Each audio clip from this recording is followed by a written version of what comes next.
नमस्कार,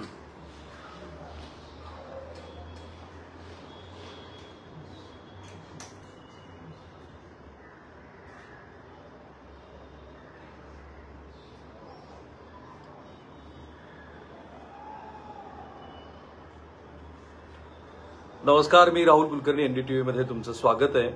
श्री मनोज जरांगे पाटील यांनी नारायणगड इथं जो दसरा मेळावा बोलावला होता तो मेळावा नुकताच संपला आणि त्या मेळाव्यातलं त्यांचं भाषण आणि तो मेळावाच एकूण महाराष्ट्राच्या येणाऱ्या विधानसभा निवडणुकीच्या दृष्टीनं महत्त्वाचा असल्यामुळं इतर जे मेळावे होत आहेत त्यापेक्षा अधिकचं विश्लेषण ते बारकाईनं सत्ताधारी पक्ष आणि विरोधी पक्षातील नेते मंडळी यांचं सुद्धा या मेळाव्याकडे लक्ष असेल। एकतर नारायणगडची निवड हीच मुळात एक मनोज जरांगे पाटील यांनी यशस्वीपणे केलेला एक प्रयोग आहे। बीड जिल्ह्यातलं हे ठिकाण आहे। बीड जिल्ह्यातल्या मुख्यालयापासून 21 किलोमीटर अंतरावरती आहे। स्वयंभू महादेवाची मूर्ती तिथे आहे। ती आपल्या ह्या मराठवाडा भागातली पंढरी म्हणून ओळखली जाते। तिथं दर 12 वर्षानंतर स्वयंभू शिवलिंग प्रकट होतं आणि वेगवेगळी देवांची देवस्थानं तिथं आहेत आणि जिथे वारकरी असतो तिथे जातपात आणि इतर सर्व गोष्टी गौण ठरतात। पण बीड जिल्हा हा अलीकडे ज्या कारणासाठी महाराष्ट्रात प्रसिद्ध होतो आहे तो ऑब्व्हियसली आधीही श्री दिवंगत गोपीनाथ मुंडे राजकारणात सक्रिय होते तेव्हाही तो दोन जातीतल्या राजकीय संघर्षासाठीच प्रसिद्ध होता आणि आताही लोकसभा निवडणुकीमध्ये पंकजा मुंडे यांच्या हातातोंडाशी आलेला घास हा जातीय संघर्षामुळेच हिरावला गेला। त्यानंतर अनेक दिवस अनेक गावामध्ये बंद पुकारले गेले।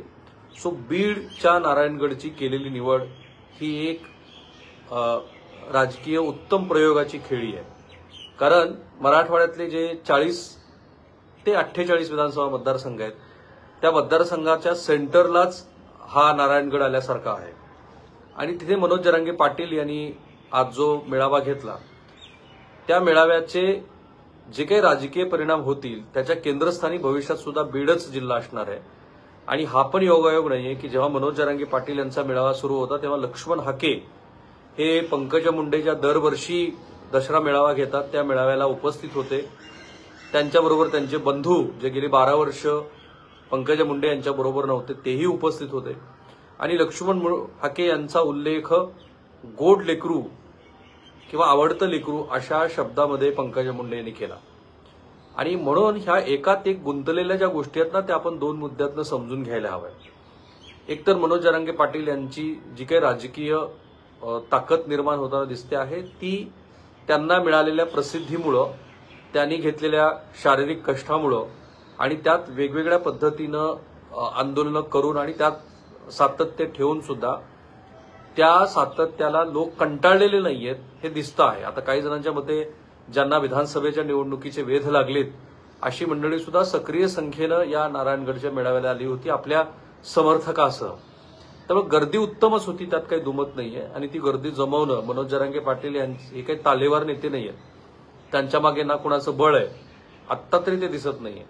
पण अशा वेळेला जेव्हा एवढ्या मोठ्या संख्येनं मराठा समाज हा एका विशिष्ट मागणीसाठी येतो, बरं ती मागणी पूर्ण होईल का नाही याबद्दल आता बऱ्याच जणांच्या मनामध्ये वेगळे संशय आहेत आणि ते तज्ज्ञ मंडळी बोलतात। म्हणजे बाळासाहेब सराटे बोलले, राजेंद्र कोंढरे पाटील बोलले, प्रवीण गायकवाड तर आधीपासून बोलतायत, सदानंद मोरे बोलतायत। त्यामुळं मराठा समाजाला ज्या आरक्षणाचा लाभ मनोज जरांगे पाटील यांच्याकडून अपेक्षित आहे तो आता जवळपास कायद्याच्या चौकटीमध्ये किती टिकेल याबद्दल मोठं प्रश्नचिन्ह हे त्याच समाजातली मंडळी उपस्थित करतात। बरं, राजेंद्र राऊत सारखा मराठा समाजातला आमदार त्यांनी तर थेट मनोज जरांगे पाटील यांना अंगावरती घेतल्यानंतर ते थोडक्यात पेल्यातलं वादळ ठरलं, पण हळूहळू एक डिसेंट एक विरोधातले आवाज सुद्धा मनोज जरांगे पाटील यांच्या विरोधात दिसत होते आणि तरी सुद्धा मनोज जरांगे पाटील यांच्यावरचा जो विश्वास आहे तो लोकांनी दाखवला। मोठ्या संख्येनं तरुणांची गर्दी, ड्रोनमधनं जे दृश्य दिसत आहेत त्यात ती दिसत होती आपल्याला आणि म्हणूनच या मेळाव्याचे जे राजकीय परिणाम आहेत ते परिणाम मोठेच असणार आहे, त्याबद्दल काही दुमत नाही। आणि त्या परिणामाची सगळ्यात मोठी भीती जर कोणाला असेल तर ती अर्थातच महायुतीला आहे आणि त्याच अनुषंगाने जर मनोज जरांगे पाटील यांच्या भाषणाचं विश्लेषण केलं तर जवळपास त्यांचा लोकसभेला जो स्टँड होता तोच विधानसभेला राहील असं दिसतंय।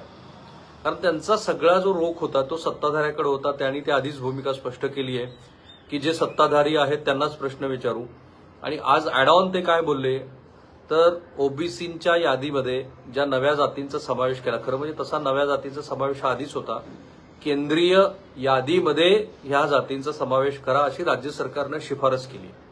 पण तोच धागा पकडून त्यांनी राज्य सरकारवरती टीका केली. म्हणजे विधानसभेला सुद्धा दिशा स्पष्ट आहे.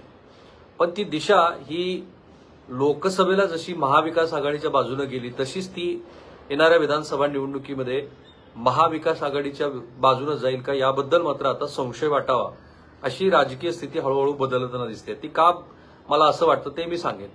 पण आजच्या भाषणामध्ये मनोज जरांगे पाटील यांचा जोश, त्यांच्या प्रत्येक वाक्याला मिळणाऱ्या टाळ्या, लोकांचा चित्कार, प्रतिसाद हा पुन्हा जसा पहिला होता तसाच आहे. म्हणजे विश्वास मनोज जरांगे पाटील यांच्या आंदोलनावरचा तसूवर पण ढळलेला नाहीये. भलेही इच्छुक असतील किंवा समर्थक असतील, शेवटी गाड्या पाठवून सुद्धा लोकसभेला येत नाहीत हे वास्तव आहे. पण त्यांच्या ह्या मेळाव्याला मोठी गर्दी झाली आणि या गर्दीचे परिणाम येणाऱ्या विधानसभा निवडणुकीमध्ये महायुतीला का भोगावे लागतील तर त्यांनी जवळपास ज्या पद्धतीची भूमिका आधी होती की तुम्ही आचारसंहितेच्या आधीच ह्या आरक्षणाची घोषणा करा, विच इज ऑलमोस्ट इम्पॉसिबल, तसं होणार नाहीये, किंवा आचारसंहिताच लागू करा तेही होणार नाहीये. पुन्हा त्यांनी आपली टीका जी आहे ती छगन भुजबळ यांच्यावरती केली, मग देवेंद्र फडणवीस यांना काही फटकारलं वगैरे. तर हे त्यांच्या भाषणातला जो सातत्याचा भाव आहे तो आज पण होता. प्रश्न फक्त एवढाच आहे की आत्ता मनोज जरांगे पाटील ज्या पातळीवरती उभा आहे त्याच्यामध्ये त्यांच्या मागे असणाऱ्या समर्थकांना, ज्यांना निवडणूक लढायची, त्यांची आज मात्र थोडासा अपेक्षाभंग झाला असणार आहे. कारण आज ते कुठली तरी राजकीय भूमिका जाहीर करतील. अपक्ष लढणार असो तर अपक्ष, कारण त्यांनीच म्हटलं होतं आणि त्याप्रमाणे भरभरून प्रतिसाद देत माझ्या माहितीप्रमाणे 3-3.5 हजार लोकांनी त्यांच्याकडे अर्ज केलेत. काँग्रेस पक्षाकडे 1800 लोकांचे अर्ज आलेत. राष्ट्रवादी काँग्रेसकडे, शरद पवार गटाकडे 1300 लोकांचे अर्ज आहेत. त्या तुलनेनं मनोज जरांगे पाटील यांच्याकडचा लोकांचा ओढा हा अधिक आहे. त्याचं मुख्य कारण एवढंच आहे की जे प्रस्थापित सत्ताधारी, ते मराठा समाज पण असेल, त्या पक्षाचे जे नेते आहेत, त्या जातीचे जे नेते आहेत, त्यांच्यापेक्षा इतरांना ह्या नव्या राजकीय वातावरणामध्ये आपल्याला संधी मिळेल असं वाटतं आहे. किंवा जे राजकारणाच्या प्रवाहापासून काहीसे दूर झालेले आहेत, किंवा ज्यांना आपल्याला तिकीट भविष्यात मिळणार नाही असं वाटतं, किंवा अगदी मनोज जरांगे पाटील म्हणतात तसं भारतीय जनता पार्टीतले किंवा त्यांना समर्थन देणारे जे मराठा समाजाचे आमदार आहेत, त्यांनाही कदाचित आता आपण ज्या पद्धतीची लाट महाराष्ट्रात आहे त्या पद्धतीच्या लाटेत जर मनोज जरांगे पाटील यांच्याबरोबर सवार नाही झालो तर आपली अडचण होईल असं वाटतं. ते असे सगळे लोक हे मनोज जरांगे पाटील यांच्याबरोबर जाताना दिसत आहेत त्यांच्यावरच्या विश्वासापोटी. आणि म्हणूनच इतर कोणत्याही राजकीय पक्षापेक्षा मनोज जरांगे पाटील यांना उमेदवारीसाठी म्हणून मिळणारा प्रतिसाद हा उत्तम आहे. अडचण ही आज तीच होती. आज जर त्यांनी एखादा राजकीय पक्ष घोषित केला असता, कारण ते म्हणाले की आता थांबा, वेळ आहे, तेवढी वेळ राहिलेली नाहीये, कारण आता प्रत्येकाला एक एक भूमिका घ्याव्या लागतील, तशी भूमिका त्यांनी घेतली नाही. आपण एक अकस्मात निर्णय घेऊ असं ते म्हणाले. तो अकस्मात निर्णय काय असू शकतो याचे जवळपास आता सगळ्यांना अंदाज येत चाललेत. ते सरळ सरळ महायुतीच्या उमेदवाराला पाढा अशी भूमिका घेतील असं दिसतंय. कारण तसं नसतं तर मग त्यांनी बाकीच्या ज्या गोष्टी, आणि अर्थात त्या काही आणखी फ्रंटवरती आलेल्या नाहीये, तर आपल्या स्वतःच्या उमेदवारांची यादी त्यांनी निश्चित केली असती, त्या यादीतल्या लोकांना तरी संकेत दिले असते. आणि समजा असं आपण गृहीत धरू की त्यांनी तसं केलंय, तर मग मात्र मी जे म्हणालो की हा यावेळेला फक्त महाविकास आघाडीलाच फायदा होईल असं नाहीये, तर त्याला त्यांचा फटका पण बसू शकतो. आत्ता काय झालंय की महाविकास आघाडी आणि महायुती असे दोन बायपोलर असणार आहेत. आणि या महाविकास आघाडीच्या बहुसंख्य ठिकाणी, माझी जेवढी काही माहिती आहे, मराठवाड्यामध्ये महाविकास आघाडी बहुसंख्य ठिकाणी केवळ आणि केवळ मराठा उमेदवार देणार आहे. ते मराठा उमेदवार, कारण मी काँग्रेस पक्षाच्या, राष्ट्रवादी काँग्रेसच्या आणि उद्धव ठाकरे गटाच्या अनेक वरिष्ठ नेत्यांची खासगीमध्ये बोलत असतो, तर मला याची पूर्ण कल्पना आहे की स्ट्रॅटेजी म्हणून, एक रणनीती म्हणून महाविकास आघाडी ही मराठा समाजाच्या मोठ्या प्रमाणामध्ये उमेदवाऱ्या मराठवाड्याच्या आणि आजूबाजूच्या जिल्ह्यामध्ये देताना दिसेल. आता अशा वेळेला जर महायुतीच्या उमेदवारांना पाढा आणि महाविकास आघाडीच्या उमेदवारांना काहीच त्याबद्दल मनोज जरांगे बोलले नाहीत, तर जे लोकसभेला लोक गाफील राहिले तसं होणार नाही. यावेळेला लोकांना दिसेल, कारण भारतीय जनता पार्टी आणि महायुतीनं जवळपास हे नेरेटिव्ह सांगायला सुरुवात केली आहे लोकसभेचे निकाल आल्यापासून, की मनोज जरांगे पाटील यांनी ह्या मंडळीकडनं पण काही उत्तरं घ्यायला हवी होती की तुमचं सरकार सत्तेवरती आल्यानंतर तुम्ही मराठ्यांना आरक्षणाचा लाभ जसा मनोज जरांगे पाटील यांना अपेक्षित आहे तसा देणार आहात. त्याचं जाहीरपणे उत्तर त्यांनी घेतलेलं नाही आणि ते उत्तर कोणी दिलं पण नाही. पण मतदारांच्या मनात मात्र हा प्रश्न असू शकतो. दुसरं असं आहे की समजा त्यांनी असं काही न करता थेट स्वतःचेच अपक्ष उमेदवार दिले तर प्रत्येक विधानसभा मतदारसंघामध्ये जाऊन अमुक अमुक माझ्या पाठिंब्याचा अपक्ष उमेदवार आहे त्याला तुम्ही विजयी करा असं सांगणंही कठीण आहे. आणि समजा मनोज जरांगे पाटील यांनी तसं नाही सांगितलं आणि उमेदवारांनी क्लेम केला आणि मनोज जरांगे पाटील यांनी येऊन प्रचार केला तर मतदार हा केवळ महायुती नको म्हणून मनोज जरांगे पाटील यांच्या उमेदवाराला मतदान देत राहिले तर त्याचा अल्टिमेट तोटा हा महाविकास आघाडीलाच होणार आहे.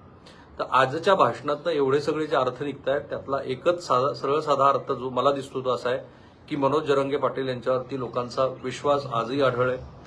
त्या विश्वासात काहीतरी राजकीय भूमिका ते घेतील अशी लोकांना अपेक्षा आहे.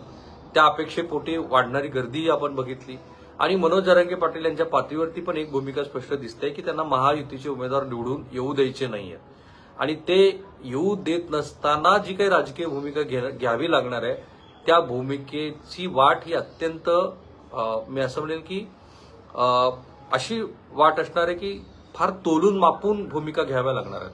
कारण तशा जर त्या भूमिका नाही घेतल्या तर महायुतीचे जे प्रचाराचे स्टार प्रचारक असतील ते बरोबर मनोज जरांगे पाटील यांना हेच प्रश्न विचारतील की आम्हालाच तुम्ही प्रश्न विचारले यांच्याकडनं का उत्तरं घेतली नाही.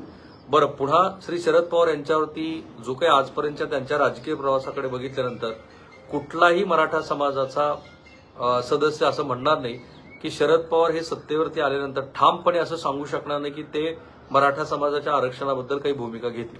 अर्थात महाराष्ट्राच्या प्रागतिक विकासाच्या दृष्टीनं आरक्षण ह्या विषयावरती स्वतंत्रपणे चर्चा व्हायला हवी आणि त्यात शरद पवार यांच्या भूमिकेचं आजवर तरी महाराष्ट्रानं कौतुकच केलेलं आहे. पण तरी सुद्धा मराठा समाजाच्या परिप्रेक्षात बघितलं तरी शरद पवार यांनी कधीही मराठा समाजाला आरक्षणाबद्दलची जाहीर भूमिका घेतलेली नाही. त्यांनी बीबीसीला दिलेली मुलाखत किंवा इतर माध्यमाला दिलेल्या मुलाखतीमध्ये मनोज जरांगे पाटील यांच्या भूमिकेला पाठिंबा पण ओबीसीच्या आरक्षणाला धक्का न लावता पाठिंबा आणि आता आरक्षणाचा मुद्दा हा केंद्र सरकारकडे पाठवावा तिथेच त्याचा निकाल लावावा असं म्हटलंय. म्हणजे मनोज जरांगे पाटील यांना जसा अपेक्षित असलेला मराठा आरक्षणाचा प्रश्न आहे तो शरद पवार यांना पण त्यांच्या राजकीय भूमिकेतनं योग्य वाटत नाहीये हे स्पष्टपणे दिसलंय आणि ह्या सगळ्या त्यांच्या मुलाखती काढून बघितल्या आपण तर ते दिसतंय. पण आजच्या ह्या मेळाव्यातनं जे काही मॅसेज जायचे होते ते पुन्हा एकदा असे दिसत आहेत की मनोज जरांगे पाटील यांच्या भूमिकेचा फॅक्टर येणाऱ्या विधानसभा निवडणुकीमध्येही महत्वाचा असणार आहे. जो न्यूसेन्स व्हॅल्यू असतो आणि काही वेळेला उमेदवार थेट विजयी होतात ती ताकद मनोज जरांगे पाटील यांच्या या आजच्या भूमिकेमध्ये आहे. फक्त मुद्दा एवढाच आहे आणि पुन्हा मी अधोरेखित करतोय की जे लोकसभा निवडणुकीमध्ये झालं ते तसंच्या तसं विधानसभा निवडणुकीमध्ये होईल असं दिसत नाही. मी अजून पश्चिम महाराष्ट्राच्याच काही भागामध्ये फिरतो आहे तर मला वारं बदलताना दिसतंय. लोकसभेला जेवढा राग लोकांचा महायुतीच्या विरोधात होता तेवढा तो आहे असं वाटलेलं नाहीये. अर्थात अजूनही सत्ताधारी पक्षांच्या विरोधामध्ये त्यातल्या त्यात श्री देवेंद्र फडणवीस यांच्या विरोधातली जी नाराजी आहे ती आहे लोकांच्या मनात. भाजपाबद्दलचा राग आहे पण तो जसा लोकसभेला होता तसा आणि तेवढा कठोर तिखट मला दिसला नाही. अर्थात अजून बऱ्याच गोष्टी होणं बाकी आहे. विधानसभेच्या निवडणुकीची घोषणा, आचारसंहिता, प्रत्यक्षात उमेदवारांच्या घोषणा, सगळेच राजकीय पक्ष काय भूमिका घेतात त्याच्यावरती बऱ्याच गोष्टी दिसतील. पण थांबूया आपण इथे. हे विश्लेषण गरजेचं होतं. त्या विश्लेषणाबद्दल तुमचं काय मत आहे ते जरूर ह्या व्हिडिओच्या कमेंट बॉक्समध्ये टाका. आणि मी जे म्हणालो की मनोज जरांगे पाटील यांच्यावरती लोकांचा आढळ विश्वास आहे पण लोकांनी जे लोकसभा निवडणुकीमध्ये केलं ते तसंच्या तसं विधानसभा निवडणुकीमध्ये रिफ्लेक्ट होईल आकडेवारीच्या पातळीवरती असंही वाटत नाही. ह्याबद्दलची तुमची मतं मला सांगा. मी आणि एनडीटीव्ही सर्व सोशल मीडिया प्लॅटफॉर्मवरती आहोत. आम्हाला फॉलो करायला लागा आणि तुमच्या काही महत्त्वाच्या सूचना असतील तर त्याचं स्वागत. धन्यवाद.